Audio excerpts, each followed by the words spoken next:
Detective Marcus Delroy had built his career not on justice, but on fear.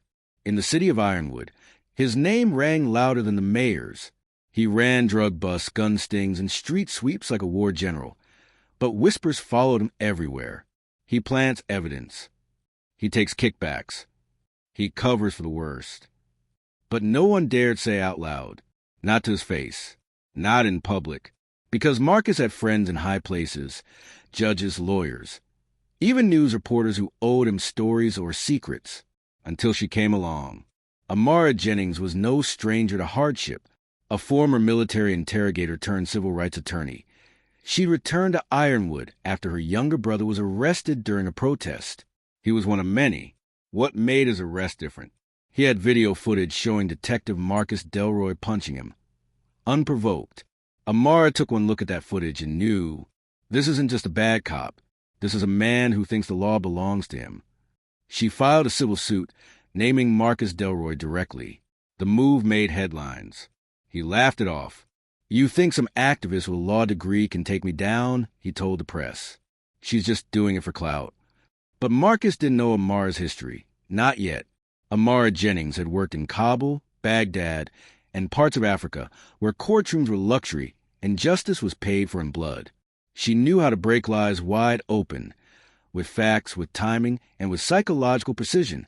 Marcus didn't know that. He thought she was just another angry black woman with a grudge. He didn't know her father was a retired federal judge. He didn't know her ex-husband was an FBI whistleblower. He didn't know she'd been building a network long before she stepped into a city.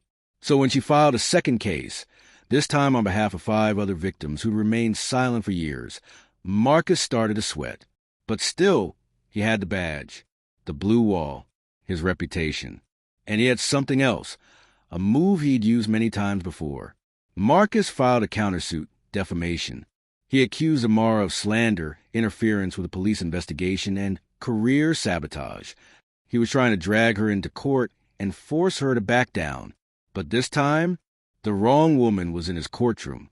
The courtroom was packed. Media, protesters, retired cops, young lawyers, all watching to see who would fall. Marcus walked in confident, in uniform, flanked by a defense team that looked like a corporate army. Amara walked in alone. No makeup, simple black dress, briefcase in hand. The judge, a woman of color. The prosecutor, someone Amara had trained during law school. The court stenographer, a veteran Amara had once pulled from a corruption scandal. This wasn't a trial. It was a reckoning. Amara called several witnesses, victims with bruises, threats, recordings. But the turning point came with one name that made Marcus visibly flinch. Officer Elijah Boone, his former partner. Boone took the stand and said, "I was part of it. I planted drugs because I was told to. I kept quiet because I was afraid. But Amara showed me I could stand up and still walk out alive." Then he dropped the bombshell.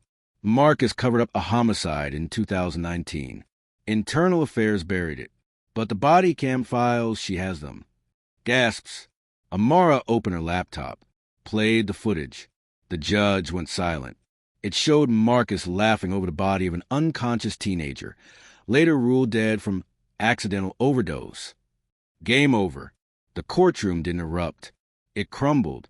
Marcus was arrested on the spot, right there in uniform, stripped of his badge, his weapon, and the smirk he always wore. Federal investigations were launched. 6 old cases were reopened. The mayor distanced himself. His allies disappeared. And Amara? She didn't celebrate. She simply handed off the files to the Department of Justice, hugged her brother, and left the building through the back. 3 weeks later, Marcus gave a jailhouse interview to a right-wing podcast. He said, "I underestimated her. That woman, she wasn't angry. She was surgical. And I brought a gun to a chess match." The host laughed nervously. Marcus didn't. When power meets ego, it creates a monster. But when power meets purpose, like Amara's, it rewrites the rules.